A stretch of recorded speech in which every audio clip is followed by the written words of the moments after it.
Hassan, I want to return to you, as we were just saying there. We saw those settlers leaving on the boats to Cyprus, scrambling out as much as they could. When the borders have opened and the permission has now been lifted on their society, we're going to undoubtedly see more people leaving. But on a wider sense, do you think Iran has established some level of deterrence? There were many reports that said that Iran was approached 4 times, or the Israelis asked 4 times for a ceasefire through the Americans, and Iran rejected each time, until, of course, the final time when they accepted. I know you were critical of that decision even then. But do you think that that shows that perhaps Israel bit off more than it could chew? It didn't expect Iran to be as durable and also to be able to hit them back like that, and that essentially there is some element of deterrence having been established. Obviously not as much as some people would like, but do you think that the formulation has perhaps changed in the region a little bit? Look, as you mentioned, I have some sort of unorthodox view on this matter. I do know that the Israelis were the one who reached out to the United States, and then Qataris acted as the mediators. But it's a little bit more complicated than this.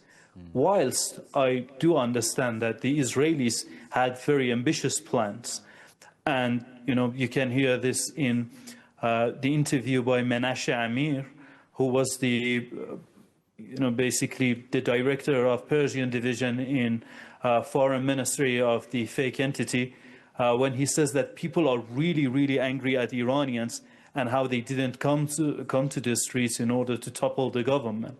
So yes, they were very ambitious, but at the same time, they entered this battle having a contingency in their pocket. There was a meeting between the security cabinet members in which Eyal Zamir and Tomar Bar, the chief of the staff, chief of the general staff, and his colleague, they actually said that Israel cannot do what it wants to do and achieve its objectives without the help of the United States. So this happened, and I do suspect, this is my suspicion, that,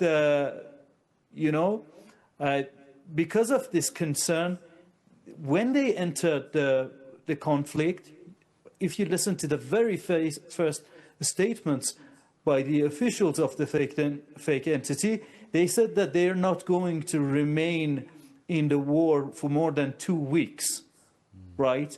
So they had a contingency plan there.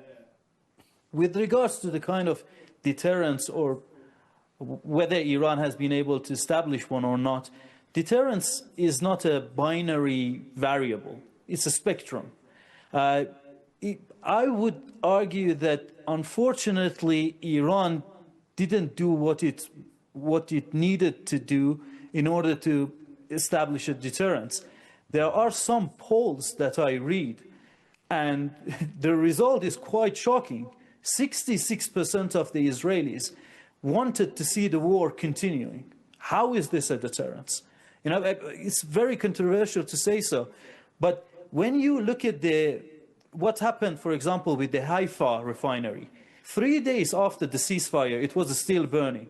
Iran had the capability. I'm not saying that Iran would have done this, because Iran, unlike the fake entity, actually follows the international law. But if Iran had made the decision, it could have decided that the Israelis would no longer need to have access to the electricity. They could have had that option.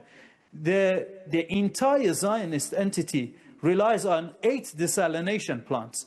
So when you see how puny, how pathetic and insignificant the fake entity it is an affront to my dignity when I see that 66% of the Israelis would think that they have a chance fighting Iran.